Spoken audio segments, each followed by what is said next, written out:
Okay. Hello. Hello, everybody.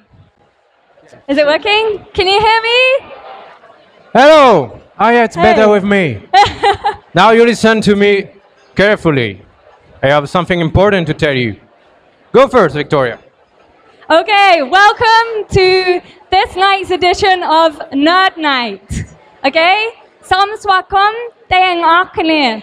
And we're welcoming you back from the Pchum Ben holiday. I hope everybody had an awesome time and you're ready for the fantastic lineup tonight. Now, the acoustics in this room are quite bad, especially by the pool table. So if everybody can keep it down, especially whilst the speakers who have spent a lot of time making their presentations are speaking, then that would be awesome. Thank you. Oh damn, mine is... Woo. Okay, welcome to the Nerd Night, as she said in Khmer, I guess. Before starting, we have a few questions for you guys. So, who have been in a Nerd Night before? Please raise your hand. Okay, nice. And who's is new tonight? Please raise your hand. There's a lot of people who doesn't have hands, or... Okay, if you just see lights, smell beers and come in, that's okay for us. So, what's the Nerd Night? Victoria, could you tell us what's the concept of the Nerd Night and the Machu Picchu stuff? Okay, so Nerd Night is based on the world-renowned presentation format, Pecha Kucha. Pecha Kucha, not Machu Picchu, is a Japanese word for chit-chat. So the idea is long and boring presentations can be shortened into something more simple and easy to watch. And that simplicity is in the form of 20 slides, and each slide is 20 seconds each. So the total presentation is only 6 minutes and 40 seconds. So that's cool. That means even if it's boring, it does not take too long. So you don't have to run away. Exactly. But I can guarantee tonight you will have no boring presentations. And this Nerd Night happens roughly every 2 weeks on a Monday. And it's sponsored tonight by Score Bar and The Flits, which we'll tell you more about in the break. Yeah, just for beginning on the lineup you can see, we will have 5 awesome speakers and we'll talk about everything from meditation to dodgeball. So let's go for the first one. Excellent. So I don't know what's happening to my voice right now, but without much further ado, we'd like to introduce our first speaker, who is petrolhead rally car enthusiast, Smith, talking about the Subaru. Smith. Please, round of applause. Okay, all right. Thank you very much. Hello everyone. Tonight I'm going to talk about the coolest car on earth, Subaru WRX STi. So WRX stands for World Rally Cross, and STi stands for Subaru Technica International. See, I'm not a car salesman, so I'm not here to sell you anything tonight. I'm just a big fan of this very cool car. So what is WRX STi? Well, it's a rally-inspired sport compact, and it was first produced in 1993, and also the same year it entered the World Rally Championship. And its mother company is Fuji Heavy Industries. And this company, they also produce construction, agricultural, aerospace, machinery, and parts. And this is where Subaru gets its engine configuration from. The engine is called, it's a flat type with the pistons going side to side instead of going up and down or diagonally. So with this type of engine configuration, the profile is very flat, and so when you apply to a car, it gives the car a low center of gravity, which improves handling, and it's excellent for to apply for fast cars. So currently, there are only 2 manufacturers that use this type of engines. The first one from the West is Porsche, and I'm gonna go a bit slow. And the second one from the East is Subaru. And so these two companies, they are very performance driven. And most of their cars are almost always ranked on the top of the chart when it comes to performance comparison. Okay. And so there are two types of these WRX STi's engines. The 2-liter Screamer, which is for the Japanese domestic market only, and 2.5-liter for export markets. And both of them are turbocharged and with intercooler, and they produce about 300 horsepower. And the next thing that's cool about this car is its all-wheel drive system, which Subaru calls it symmetrical all-wheel drive, where the engine, transmission, and rear differential, they're all mounted in straight line and symmetrically. So it gives a superb balance for this all-wheel drive system. And some supercar companies also apply a similar type of all-wheel drive system. For example, Lamborghini, Porsche 911, 911S, 911 Turbo S, Audi R8, Nissan GTR. Okay, they are very capable cars. And in the past 21 years since 1993, there have been about 20 models and sub-models, and in total in total 4 generations of this car. And the 4th generation just came out earlier this year. And all of these models, all these cars can go from 0 to 62 miles per hour in about 5 seconds or less. And they also have some special editions that will have more horsepower, like 320 to 400, and with lighter chassis, a better handling package, or track-ready race specs. So when it comes to exterior, many people think this car looks hideous. Right? Well, it's all about performance, right? So this car is like Manny Pacquiao, of course. It's not David Beckham, okay? It gets the job done, but it's not pretty. Well, okay, let's check out some exterior part, like scoop, for intercooler. Golden wheel, sometimes it comes with gunmetal color, black color, gray color, and a huge wing in the back, which it's all functional. It gives you a lot of downforce, and it's got nice ass too. So, for the interior, a lot of people think this car has very plasticky interior, but I think it's perfect. So check out the very ergonomic gear knob, perfect for heel and toe pedals, like the gas pedal, brake, clutch is perfect, And so when it comes to price and competitors, the price of this car is about $35,000 US, and its only direct competitor is Mitsubishi Evolution, which will be discontinued very soon. Too bad. It's a very nice car, but other competitors like the Mercedes A45 or S3, they're very capable cars, but they're just too expensive. And Subaru is very easy to tune, and their parts are just like Legos. It can be exchanged very easily. And the car itself is very versatile. You can take it off-road if you race it up, or you can take it to a mountain or do some skiing, whatever you want. Okay. And so when it comes to styling, you cannot go wrong with this car. You can go with police magnets, flashy color, loud exhaust, big wing, or rally car. Playing, absolutely. Or a drag car. The all-wheel drive system will really help you when you're in a drag strip. And you can go with a drift car style because more power will be sent to the back wheels, so you can go sideways very easily. Or you can go with a sleeper style, Doesn't look fast, but it goes fast. So, what not to like about this car, right? Because it's fast, fun, young, affordable, very versatile, and it comes with friends because a lot of the owners, actually, they have their own blog and communities, and we honk at each other when we see each other on the street, and they even help you. One time, I just popped the hood of my car and then parked the car on the side of the street, and this WRX STi driver came and then asked me if I need any help. But no, it was okay. Right, so I hope after this presentation, you like, you know more or less about this car, and then start to like it. Okay, thank you.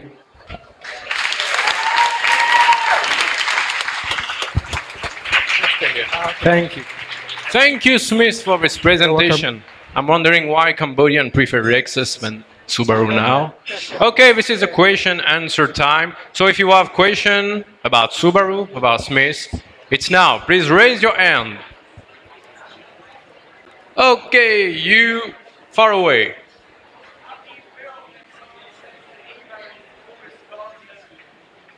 Say something about what? About the coolest car on earth? Wait, I'm coming close to you. Did you come with your parents? I'm kidding. So what's your question? How do you feel when someone says the Mitsubishi Evo is the coolest car on earth and not the Impreza?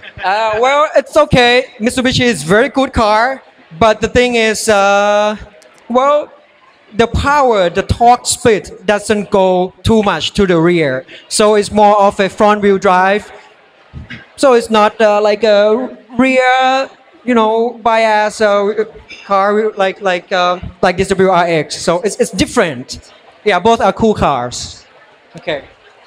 Another question for Smith? Yeah, please. No, but I saw one, like probably 2007 version. Oh, okay. Well, I probably have to go for the SUV because Subaru actually has an SUV too. Thank you. Another question for Smith? Is there any girl for question about cars? No? Okay, just one question from me. What means Subaru? Well, Subaru in Japanese means govern or like together, getting together. Okay, and the blue color is the official one or something like that? What's that? The blue color? Yeah, the blue, right. The blue and gold color. No, not for girly actually. Any question for Smith? Yeah.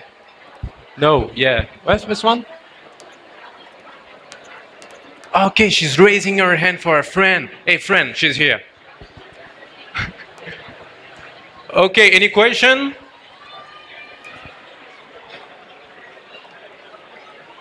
All right. Oh, say hello to friends. Oh, there. Oh, one question on the back. Yo, you're so far. I come to you.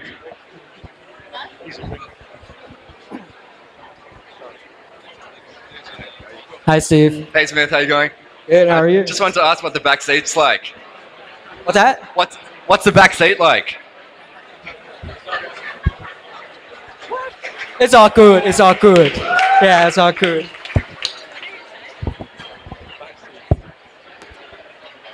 Well, thank you for this answer. Well, thank you, Smith, for your presentation. You're welcome. Thank you very much. Thank you. So now let me introduce you Uday, who will present you something about drug substitute. I'm talking about meditation, of course. Uday, please. Good evening, everybody. How many of you have practiced some form of meditation? Please raise your hands. What is the benefit you get out of it? Peace. Peace. Yeah, relaxation. Peace and relaxation. Okay. The first time that a friend of mine suggested that I should talk about meditation, and my reaction was no. It's difficult to speak about, needs to be experienced. So what am I doing here? If it's so difficult to speak about. It would be easy to speak about the benefits of drinking beer. Most of you have experienced it. It's hoped that it would drive some curiosity, trigger some more questions, motivate many of you to seek your own answers, go through your own experiences. Let's do an experiment for the next 40 seconds. Please close your eyes. Just observe the thoughts going on in your mind. How one thought comes, goes away, replaced by the next thought. Please start.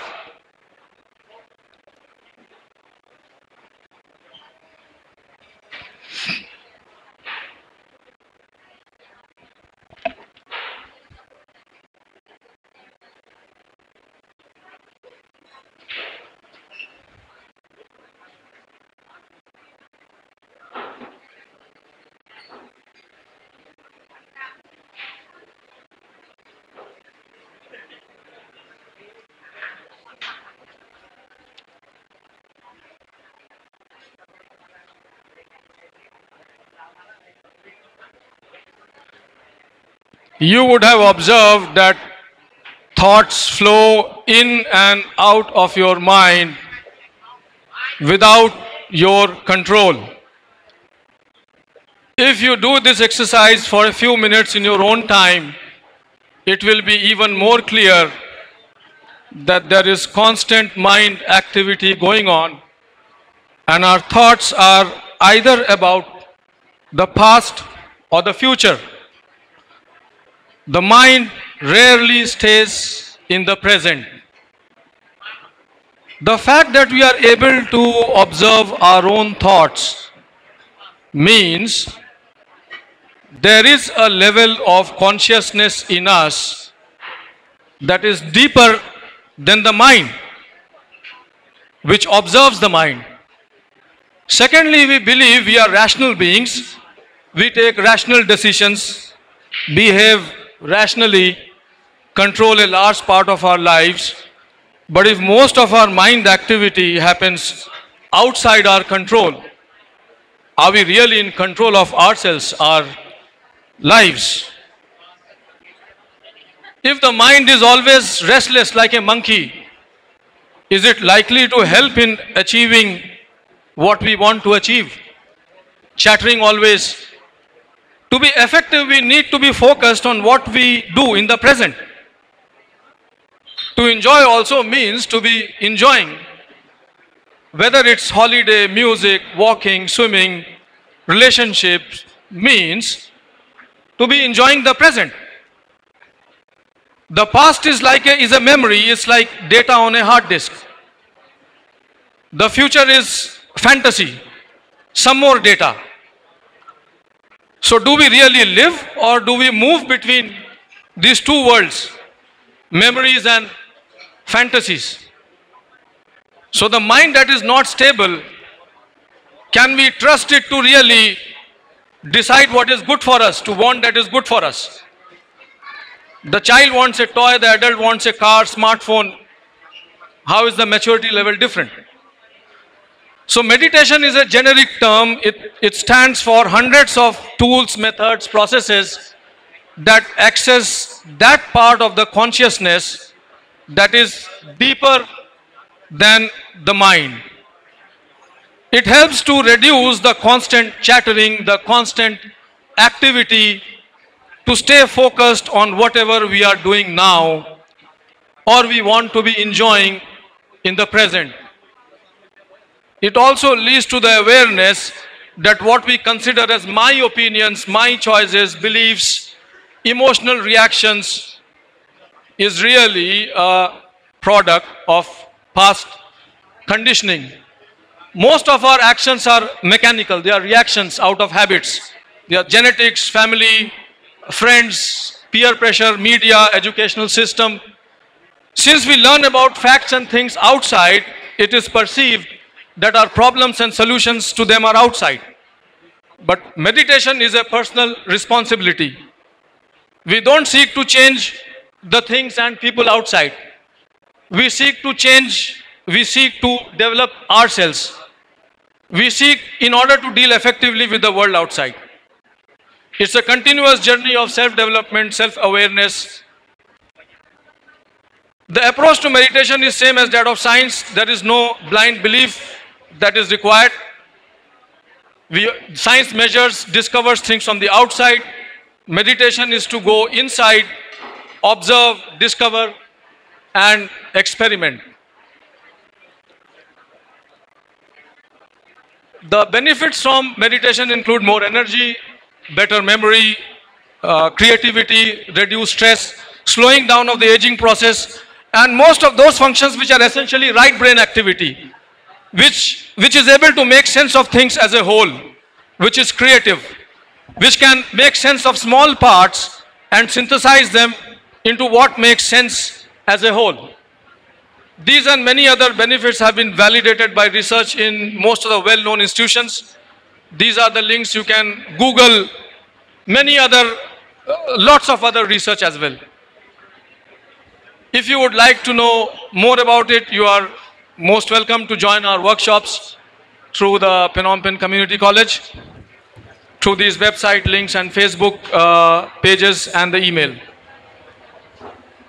Thank you very much.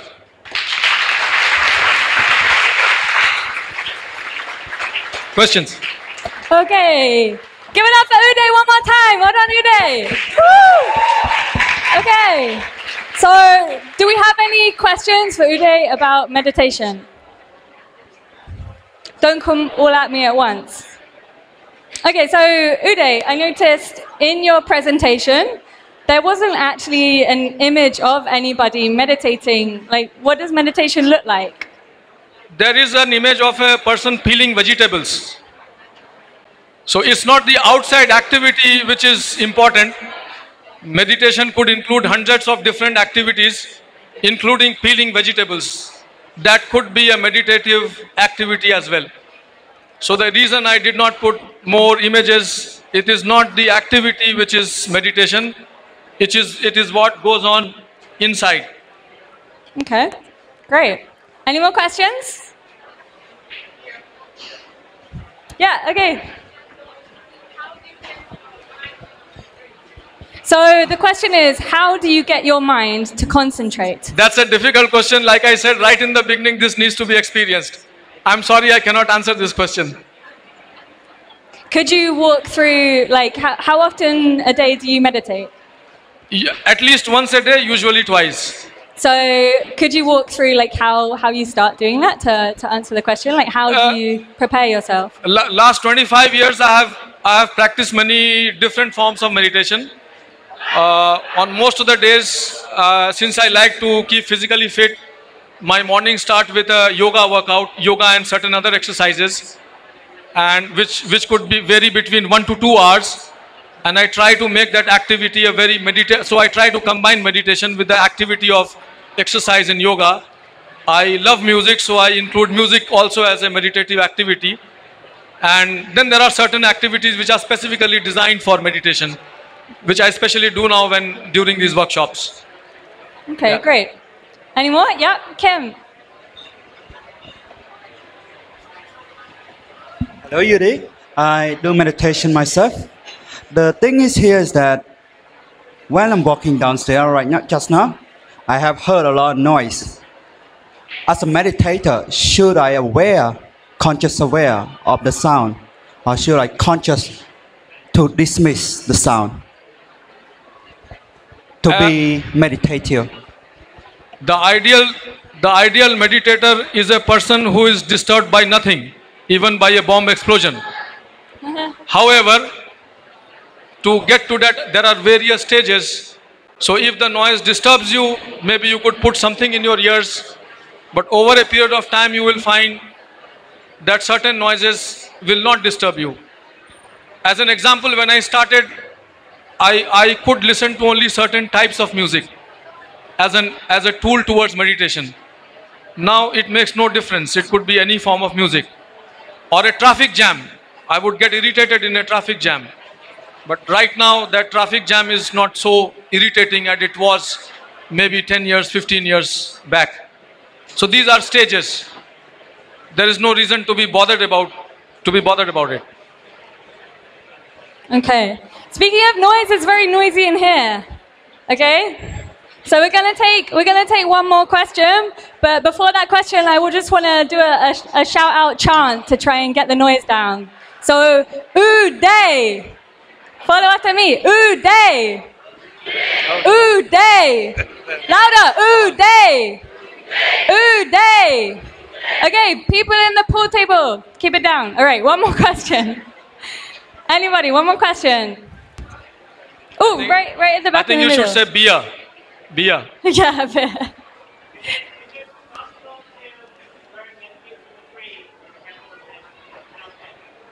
Is it possible to have meditation for free?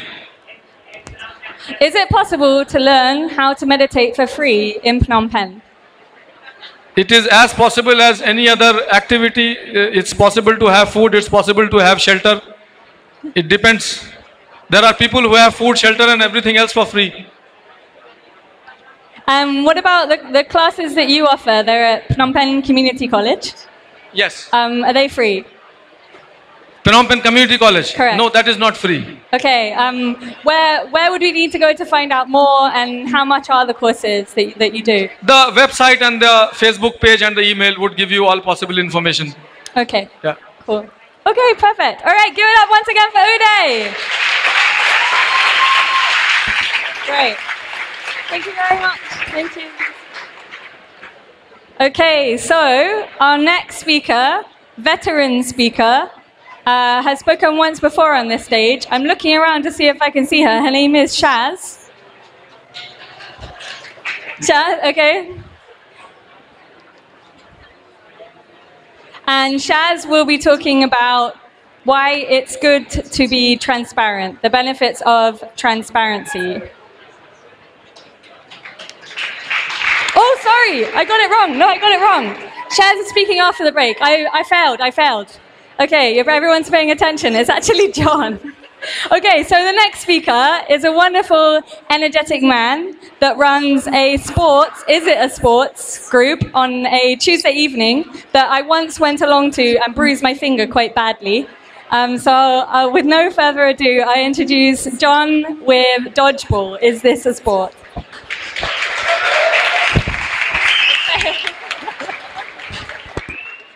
So, dodgeball. Is it a sport? I don't know. I'd say it's somewhere between a sport and a fun recreational game. But before we get more into sports, I'd like to move on to history. As most great speeches start, you have to wonder, where did dodgeball come from? So, one day, King Jayavarman VII, between defeating wars with the Thais and with the Chams, and spending time with his expansive harem, he decided, I'm pretty bored, I need to find something new, something different. So he had a disobedient slave who needed punishment, usually annihilate the entire family. But he was a resourceful king. He saw tons of small green coconut shells lying around. So he thought, why not throw these coconut shells at my slaves? So, hence, dodgeball. He made it into a game. We had 6 to 10 players, and they throw coconut shells at each other until one team is eliminated from the other side. Unfortunately, for those who lost in dodgeball, they would have a very terrible punishment. They would go into his moat, which was filled with crocodiles. So it's really interesting when you search for Asian slaves, you don't really get the Asian slave you expect, you find something different. So just as a side note. Anyway, so back to our history lesson. So dodgeball, after King Jayavarman VII, it faded into history, and then in 1905 it mysteriously reappeared from the ruins, and into the United States in 1905 there were the first rules of dodgeball. In 2004, there's a famous movie about dodgeball. So now, what is a sport? Like, really, what is a sport? I don't know. Like, we have the gladiators, very violent sport. Then we have soccer, pretty peaceful for the most part. So again, what really is a sport? So we have these other ones, chess boxing, beer pong, outhouse racing. That'd be a pretty sneaky one, I think. And beer pong, that's a fun one. And chess boxing, who would think to combine chess and boxing? I wonder how good the matches are. So if these here can qualify as a sport, I think dodgeball is in the running for sports recognition. So, now I'm sure all of you are wondering, or I take that back. For those of you who are from another planet, I want to explain to you what dodgeball is. So you have 2 teams on either sides, and the object of the game is to throw a ball to get the other team players out. There's 2 ways: throw the ball, hit somebody, or catch a ball from the opposing team. Once all the players are off on one side, you win the game.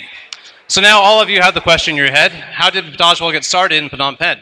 So before I moved here, I was in Saigon, and I played dodgeball. I joined the league over there. My friend jokingly said, hey, why don't you start dodgeball in Phnom Penh?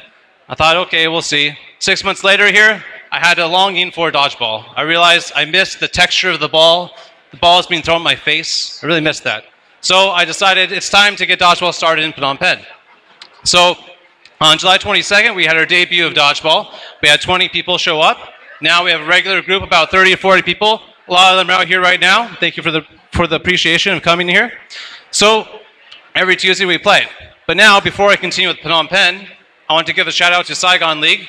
Here we have a picture of their Halloween match. And on the right, they have a charitable event. Saigon League, it's a non-profit organization, and so they take their proceeds, they give them to orphanages within Ho Chi Minh City area, and they also host one tournament per year. So this is the most recent one in May. I joined this one.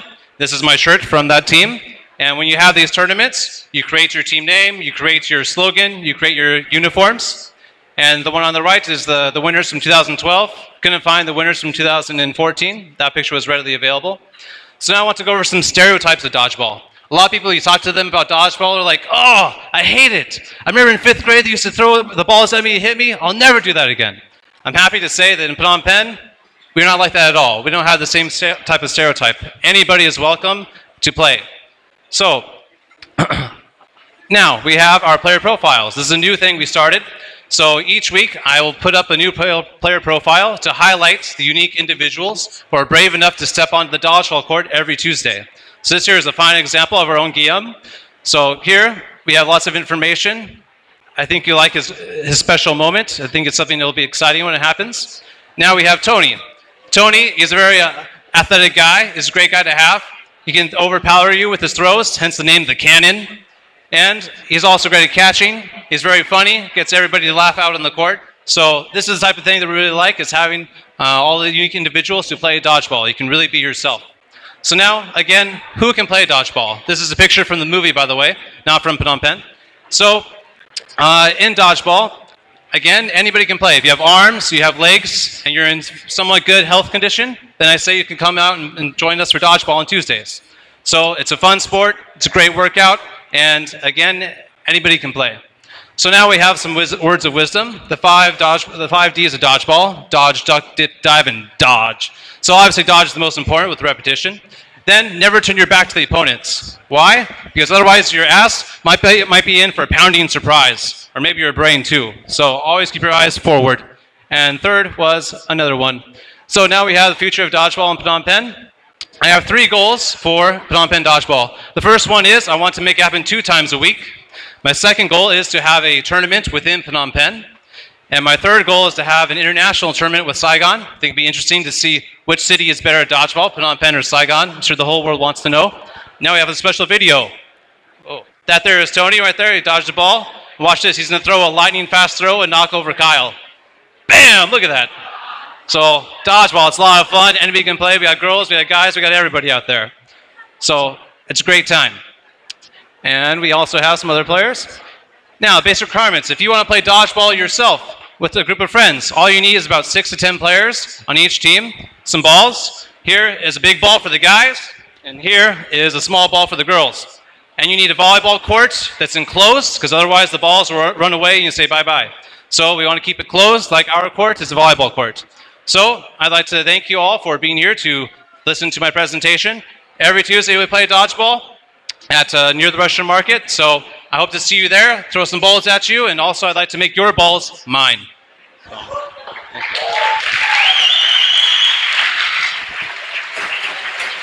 Thank you. Thank you, John, for this presentation. I saw 2 players of yours, probably the best, right? 2 best players, I saw. 2 best what players? It was your 2 best players. Yeah, it could be the 2 best players. We haven't had the vote yet, so who knows? Yeah, you can get your doing then. Okay. So, any question about dodgeball in Phnom Penh or everywhere else for John? Please raise your hand. You say hello. 1 question on the back. We play on Street 456, number 13. All of the information I have on our Facebook group is called Phnom Penh Dodgeball. So you can find everything there, and I make weekly updates. So $1.50 per person. So, and we play for 2 hours. And in the middle of the night, we take a break, and then we regroup, make different teams, and play again for the 2nd hour. So you can get hurt for $1.50. Great. Yeah? I'm sorry? The worst injury in Saigon, a guy, he broke his finger before, but in Phnom Penh, I think the worst was somebody sprained their ankle. And actually there was a bloody nose as well. Karina, she had a bloody nose. So, which that was actually not because of the dodgeball itself, but because she tripped and hit her nose against the guy's knee. So it doesn't happen that often. We've only had a few injuries. So. Yeah, nice sport. I do not provide insurance for the players, I'm sorry. $1.50 Tuesday nights, not quite enough yet for insurance. Maybe in the future. Another question for John? Please. Yeah?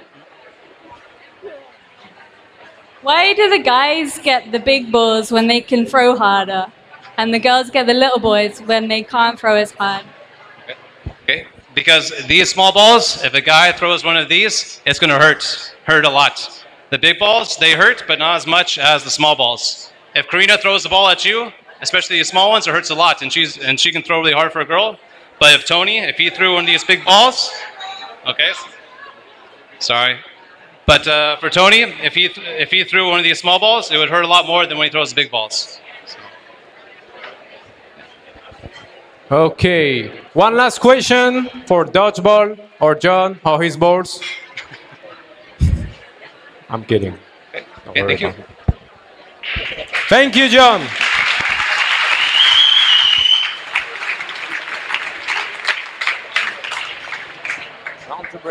Awesome. So we're going to go into a short break now. Yeah, we're looking for the break, but just before, we would like to thank our sponsors. And first of them, of course, Score Bar. So when Score Bar isn't hosting Nerd Night, it's a fully functional sports bar with many LCD screens, including the giant one behind me. So any sports aficionados should come and check it out. And our second sponsor tonight is the Flicks. Yeah, Flicks, so you can watch movie at Flicks. Did you hear about the Phnom Penh International Film Festival? It was really great. Long name for a festival. So, Flicks, go back to normal schedule and it's awesome as ever. So you can watch movies like The Giver, $1 Million Arms, and Frank with Michael Fassbender. I love that guy. For $3.50 per day, full day of movies. And every Sunday, Flicks organized a session of Back to the Future. It starts this Sunday for the first Back to Future. So enjoy it at the Flicks. Amazing memory. Okay, so our sponsors are awesome, but this night is nothing without our speakers. Our speakers are the main things that keep this going. And without you guys volunteering to be speakers, then we are nothing. So we need you to keep signing up, and there's some sign-up sheets going around. And if you'd like to talk about anything that you're nerdy about, you love public speaking, you want to know a bit more, you can talk to one of our team. So if our team, everybody in our team could hold their hand out now. So if you look around the room, everybody that's holding their hand up, go and talk to them if you want to be a speaker in the future. And especially now, we'd like to maybe get some sign-ups now if you're interested. The first 3 people to come up to either one of us gets a free beer. If they want to sign up with any nerdy topic, you get a free beer. So anyone that wants to run up now in some sort of like feat of passion, because they really want to express their nerdy passion with us, or just come and have a quiet word at the break. Either. So if you want to get drunk, sign in right now. Right now. Okay? Just before the break, please, silence. Okay, we need quiet, we need quiet. Just before the break, a little game that allows you to discover the creepy guy close to you. And you don't know him, probably. So choose your partner right now. Eye contact, guys. Choose the cutest girl around you. Look at her in her eyes, and you have to ask her one question. And for girls, you ask him one question.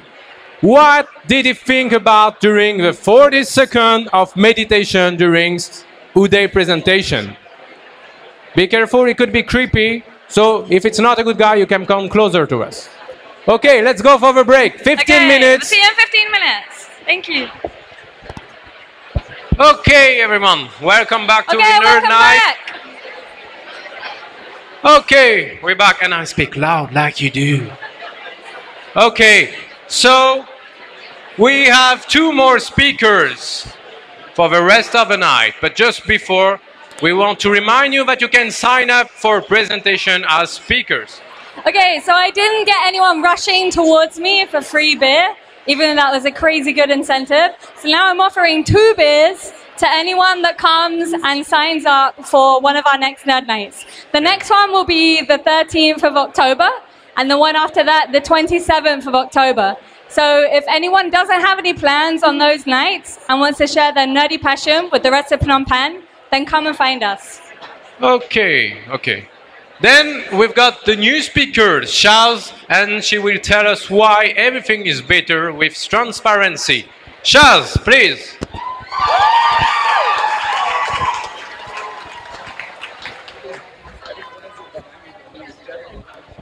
Hello. Okay, so my name is Shaz, and I'm here to talk to you about something I actually nerd out about a lot. It's a way I live my life and dedicated my career to, honestly, and that's the power of transparency. Yeah, I just think it's something that we all need to really know about, so brace yourselves. This is going to be more exciting than you think. So according to Merriam-Webster, you can read the definition, I won't read it to you. Basically, transparency is information sharing, it's being open, it's being honest, it's being vulnerable, it's lack of deceit, and it's just truth. So you're probably wondering, why is transparency so important? Well, relationships are rooted in trust, transparency, and integrity. And relationships are the basis of everything that we do. Not just our interpersonal relationships, our friendships, our family, but we do business through relationships. Governments run through relationships. So it literally affects everything. So why should you care? Well, first of all, you should demand it. People need to be honest with you. Secondly, you need to provide it. This is a way to disarm people, connect with people, engage with people. And it's honestly, it's a natural thing for us. We all naturally want to connect with people. But the thing is, we've learned to fight it. We learn from a young age, from people telling us, that's ridiculous. Your thoughts are ridiculous. That's too much information. We've learned to hide. We've learned to not be confident in ourselves. We've learned sarcasm as a way to deflect. We've learned to lie. So what we really need to do is just embrace it. You need to just let it all hang out. Put it out there. Put yourself out there. I'm going to be honest. The way that I learned this, I was in my early 20s. I was surrounded by people, but I was completely alone. I was alone because I didn't connect with anybody. And as soon as I started to put myself out there and let those walls down, I connected with people, and they connected with me. Okay, that seems awkward, right? Power posing. How many of you know about power posing? This is basically another way of power posing. You're putting yourself out there in a strong, open way, and all of a sudden people feel comfortable with you. You feel comfortable with you. So I'm telling you, power pose through transparency. It works. So, does this work actually professionally? There's this old mentality, this old thought process that, to be honest, it takes away from your power. But honestly, in this era, with information era, people want to be able to relate to their leaders. They want to trust them. And you're not going to do that by being this stonewalled person. And actually, it makes you a better leader. So higher levels of performance are consistently seen through leaders that are transparent and open with their people. They feel engaged. They feel invested in the work. They trust their boss when they tell them to do something, and they're willing to put that extra work into it because of transparency. It really is that powerful. So let's take it up a level. Let's take it out of the leader's hands. Let's make it a corporate issue. If corporations were transparent, what does that look like? What that's going to look like is, as an institution, sharing their plans, their policies, their processes, their thought processes. Why do we do what we do? Why do we operate the way that we operate? And so internally, it's going to help engage your people, which honestly, it's going to save you a lot of money. Turnover rates when people aren't engaged is really high, or even just people that are sitting around don't care about what they're doing.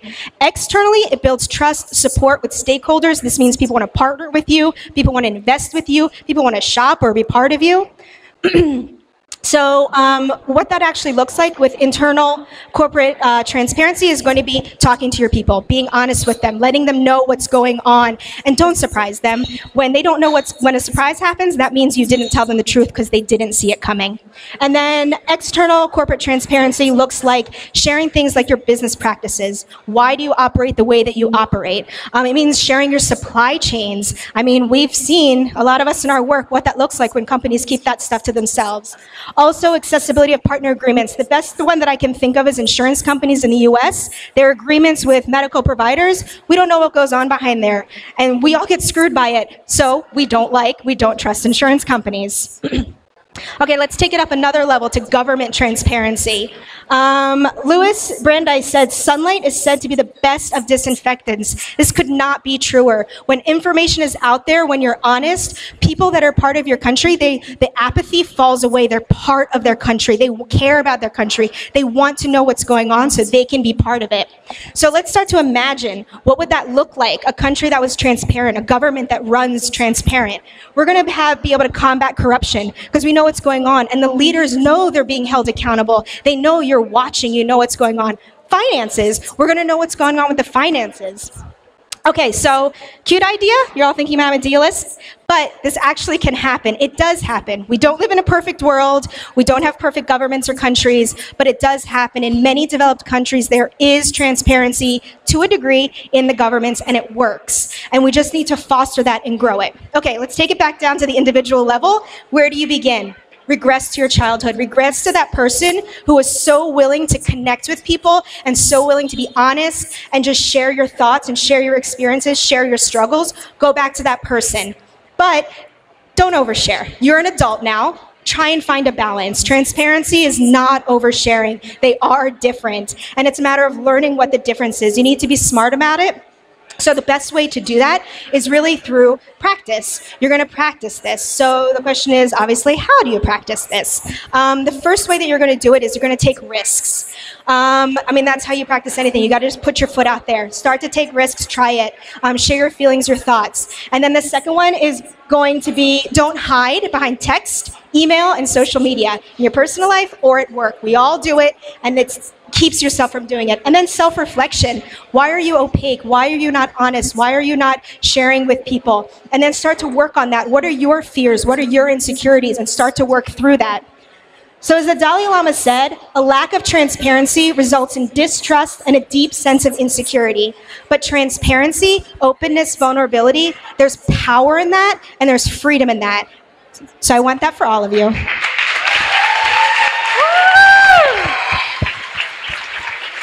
Thank you, Shaz. That was incredible. So I totally buy into this. I think I'm a sharer, and sometimes I think I'm an oversharer. Yeah, me so too. I think we need to have a chat later. But is there any questions that we can have for Shaz?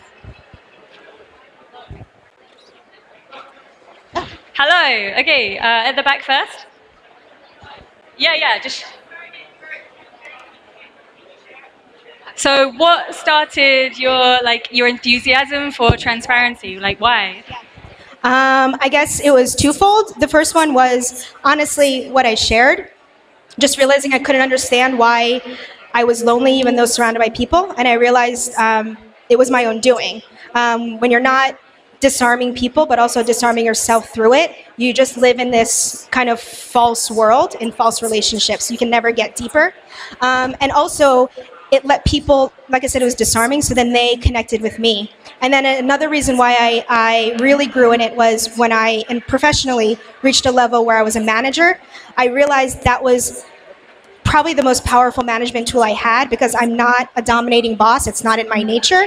But by getting them to want to work with me because they trusted me and we had a relationship, then honestly, I mean, not to toot my own horn, but I think it made me a really effective manager that people wanted to work with and wanted to help. Are your staff Cambodian? Here they are, and it worked here as well, but it started in the US. Yeah. Okay, because I find that maybe in Cambodia, it's my own personal experience that oversharing makes people very uncomfortable. That's where the exercise in learning the transparency and oversharing comes from. So in a culture like this, it was definitely how much do I share? I don't want to freak them out and make them think the company's going to close down or we have no money. So it's just learning, and it really is just, an exercise, I mean, much like meditation. It's just something you learn, you get better at over time. So it's learning to engage them and be honest and open with them to a degree they can handle. Okay, great. Yeah, I haven't learned that with them yet. There was another question here.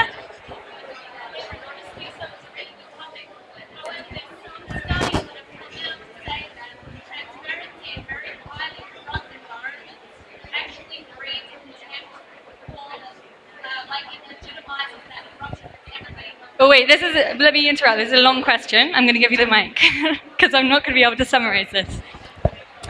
Firstly, thank you. It was a really interesting talk, and I'm a really big believer in honesty. However, there are a lot of, some studies coming out that show that transparency, very high levels of transparency in societies or environments where there is extreme corruption that goes unpunished, I guess, actually legitimizes that corruption and makes it worse. And I just wanted to know your comments on that.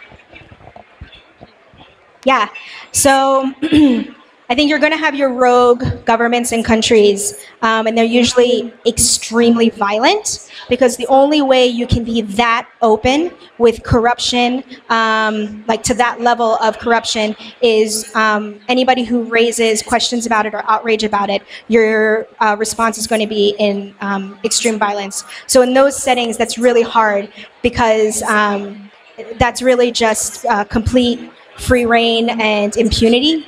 But a place, I mean, let's be honest, let's talk about a place like Cambodia, where you have high levels of corruption, but it's not as transparent as a place like certain countries in Africa, where it's just out there and it is what it is. But places like here, where it's still a little bit in the shadows, it's not completely out there. And there's a lot where people don't know who's really connected here, who's really letting this happen and okay with it. Because we know that, you know, I think most people here are working in some form of development. So a lot of us have become intimately aware of how deep corruption runs here. But we don't know who is really at top, because it's not your low-level people that are letting it run rampant, it's your higher levels, and that's where it becomes opaque and dark. But if we can start to shine lights on those places, then things like embarrassment, ties to other countries, allegiances with other places start to have to force it to get fixed.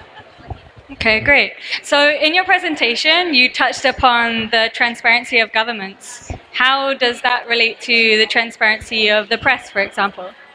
That actually ties in really well to the question that was just asked. And so the press plays a really critical role. And Louis Brandeis, actually, that was what he was talking about when he used his quote of sunshine being the best disinfectant. He was basically saying the press has so much power in something like bringing out transparency and specifically fighting corruption, but good press. So not sensationalism, not running with half-told stories, not running with unresearched thing, but good press that people can trust in. So then if they read these stories, they read the corruption and what's going on, then they have a true anger instead of this questioning anger of, I don't know if this is really true. The last article that I just read in this article, I know for a fact wasn't true. So this I'm not going to believe in. So that's where good journalism is so important, because people have to be able to trust you. So when you're saying something really important, that they can have a legitimate anger about it. Do we have any journalists in the room? I saw one earlier. Put your hands up if you're a journalist. I saw Will here earlier. Anyway, congratulations. Congratulations on being a journalist. So one last question. Okay, great. Here. You want my mic? Okay, you don't?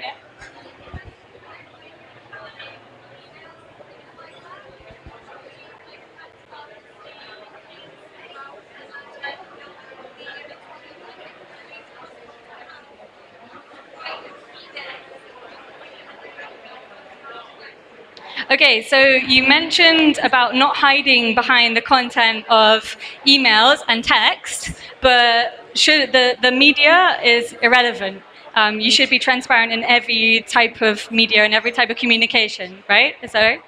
Yeah, absolutely. You can be transparent using emails and texts and all those things. The problem is they're used to such a degree that they've become a wall that a lot of people hide behind. Because when you use things like text, email, various social media, it gives you time to think about it, craft it, word it the way you want, reread it over, pick out the thing you didn't mean to share. So it can be good, but the problem is it's when you're in front of someone, first of all, the relationship is created better person to person, we all know this. But when you're using things like that, there's a higher level and ability to sort of craft it and make it more opaque.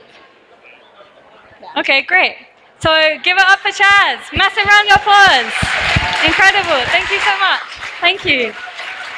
Okay, so our final speaker tonight is going to be talking about the challenges of humanitarian aid in Cambodia and setting up his own NGO. So please, a massive round of applause for Paul.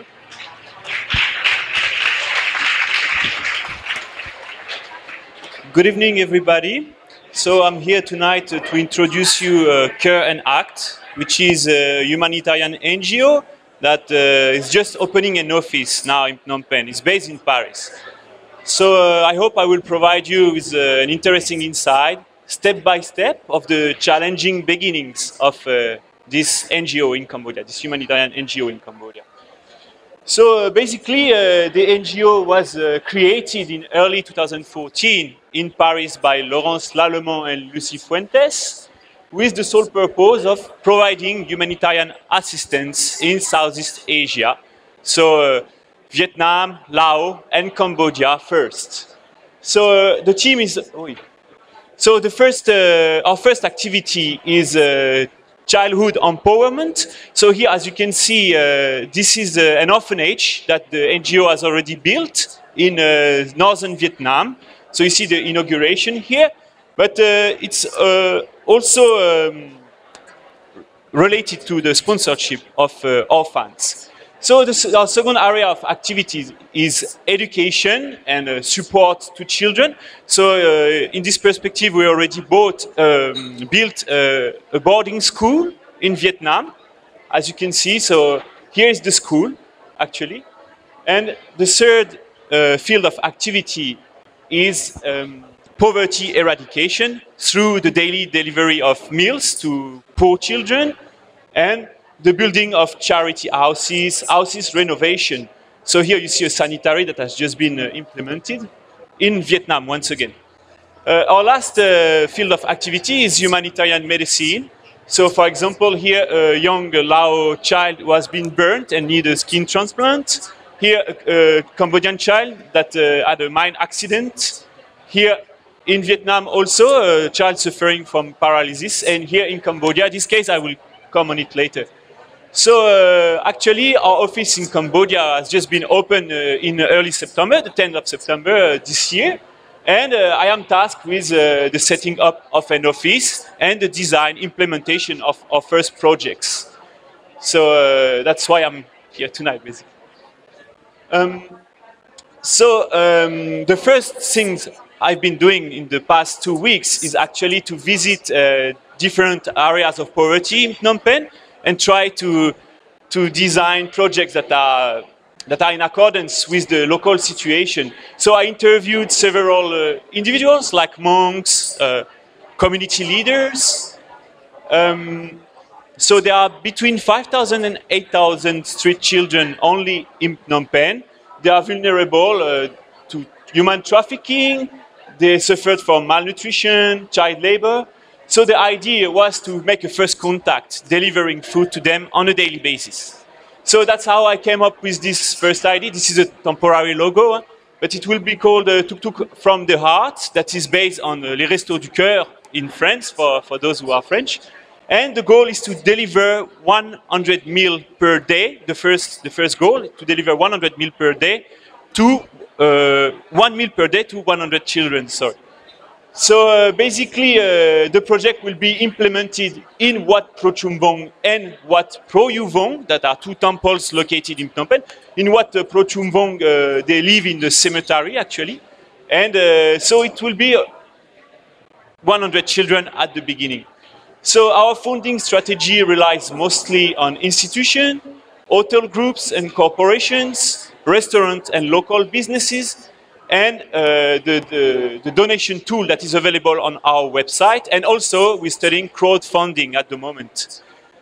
At a later stage in Cambodia, we plan to implement charity houses in areas of extreme poverty, mostly Wat Pchum Ben first, house renovation and furnitures, scholarship for poor children, and we plan to implement a database to follow up on street children. So far, the first challenge I faced was the absence of procedure, and that is directly related to my lack of experience. Mostly because, for example, when you are confronted to a case you were not expecting how to react, mostly when it's related to humanitarian medicine. So the second challenge in Cambodia is corruption of local authorities. I went to a village that from a relocation from Boroi Kilai site. And the local deputy told me, you can implement your action, but we will set up the security for you, but you have to pay in return, which is a gross example of corruption. Another challenge is the difficulty to properly interact with some local communities. I'm thinking particularly about the Khmer Krom here, the Vietnamese minority here. Well, it's linked with my absence of Khmer language skills, but not only, unfortunately. And another challenge I identify is the risk of duplication of the action, as we want our action to be as efficient as possible. We don't want to duplicate. And there is a kind of rivalry between the different NGOs here, mostly for funding. That leads me to the next challenge, which is related to donations and funding strategy. So actually, we are struggling to fund our first project, Tuk Tuk du Coeur, which will be grossly more than $3,000 per month to deliver 100 meals on a daily basis to children. So other challenging also are, I can only offer volunteers unpaid positions, so it's difficult to bring up with talented and dedicated individuals in this case. The barriers that are linked with the cultural gap and my lack of skills in Khmer, and to gain trust and confidence from other potential partners. So I would like to thank you very much for this very short presentation. And I hope, well, you can come up with ideas, suggestions, maybe donations to our project. And if you want to learn more, you can visit our website here and or contact us by email. Thank you very much. Thank you, Paul, for this presentation about helping people and unfortunately driving down prostitution in Cambodia. Any question for him or any advice for him? Because he needs some, obviously. Mr. Yeah, I have a question. We're not the founding friends. Sorry, no. It was for the friends. Do you have any idea why they started this NGO instead of supporting one of the 1,365 other NGOs? Yeah, well, basically, as you mentioned, I'm not the founder. The founders are in France, mostly Laurence Lallemand, which is a very successful lawyer. She has been the juridical director of a company. Now she has communication company in Hong Kong. And she wanted to do something to help by herself. And she decided to open her own NGO instead of supporting already existing local NGOs, because she wanted to do things in her own way. That means, like, she wanted the action to be as efficient as possible. It means limiting administrative costs, and that's so that the money will go directly to victims, vulnerable groups, street children here, in this case in Cambodia. Did I answer your question? Yeah. Thank you. Another question for this new NGO. Yeah, show me someone. Yeah.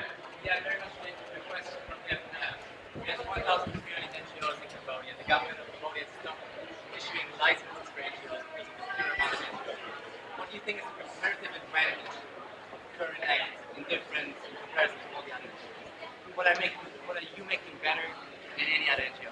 Yeah, it's kind of related with... I understand absolutely. Beautiful ends. Already a lot of NGOs are doing this in Cambodia. I mean, Save the Children or a lot of NGOs. But our philosophy, as I just mentioned, is we want our action to be as efficient as possible. So the office is more virtual than physical. First of all, to limit, I mean, just the renting of an office, you know, just to limit this cost. We employ only volunteers, so that's also limiting the cost. So the money actually is going directly, you know, into the hands of the people who need it. And also, I think we already have some contacts. Well, the founder has already some contacts with an hotel brand here in Cambodia that would be able to provide us with meals, you know, like, I don't know, in quantity I cannot say. Basically a meal is 150 grams of rice, 150 grams of meat, vegetables, some fruits, and a bottle of water, you know, that's the meal we have in mind. It's a $1 meal.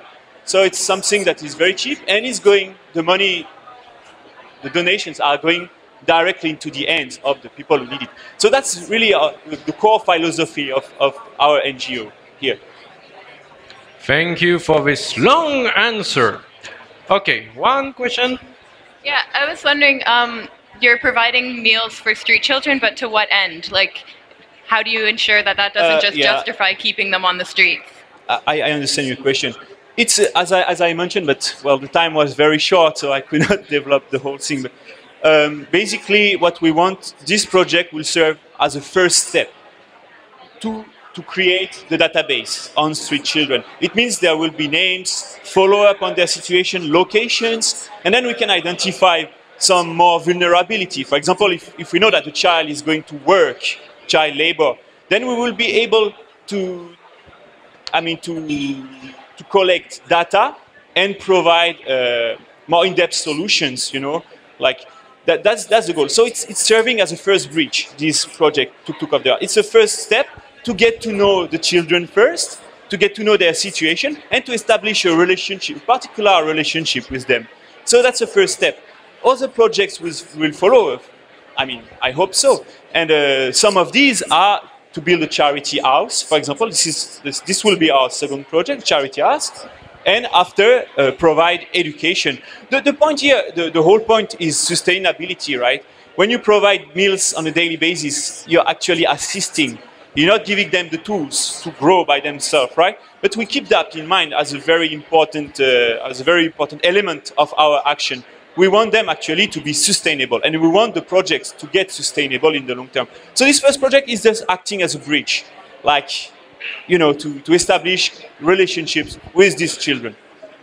Did I answer your question? Yeah. Thank you. Damn, you need 20 more slides. Okay, any last question, please, for a short answer from him? Any question about this new NGOs helping kids instead of helping Unsen? I have to say, I'm sorry, I'm not familiar with this format of presenting things, so it was a bit difficult for me. Maybe, you know, I missed a lot of things here. So whether you want it or not, we could maybe, for those who are interested, we can probably discuss it right now. I'm going to be around for an hour, 2 hours, so we can probably get in touch with them. Don't do that.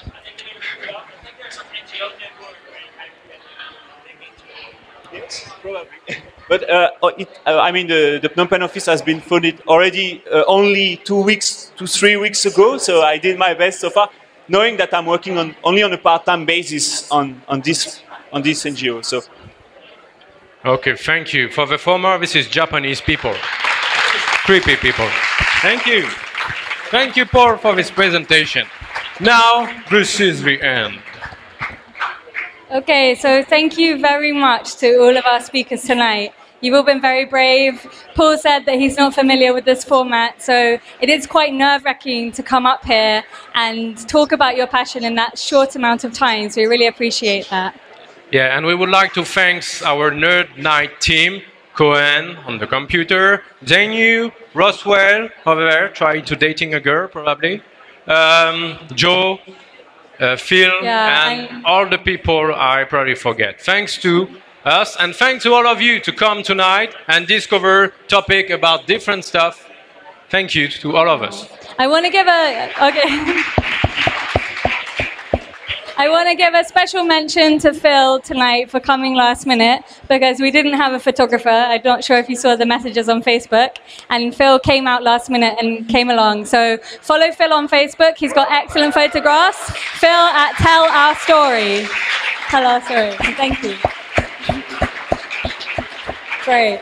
And again, if anybody does want to speak in the future, they have a nerdy passion, but they're not sure how they want to talk about it, or you just like public speaking and you don't know what to talk about, then come and speak to one of us. And I'm interested, Guillaume, if I'm not a native English speaker, is that a problem? Can I still do a talk? No, of course, if you're non-native English speaker, you can speak. Look at me. I'm Boris speaking English, I'm French, I'm weird, but I'm speaking right now. And don't forget, you'll get drunk, so you will forget everything after that.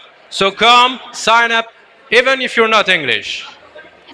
Will we be doing anything special for those people that don't want to speak English? We will have a special nerd night about non-native English speakers. So sign up for this if you're not comfortable with your English. Go for it.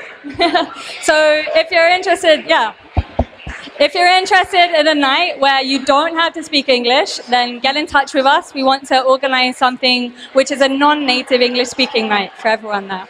So our next nerd night will be on 13th of October. The 13th of October. Yeah, exactly. So sign up for this date or for the We have 2 27th. spaces left. So come running if you still want to get those beers. Yeah. Okay, Thank you for great. tonight and Thank see you in 2 everyone. weeks. Bye. Thank you.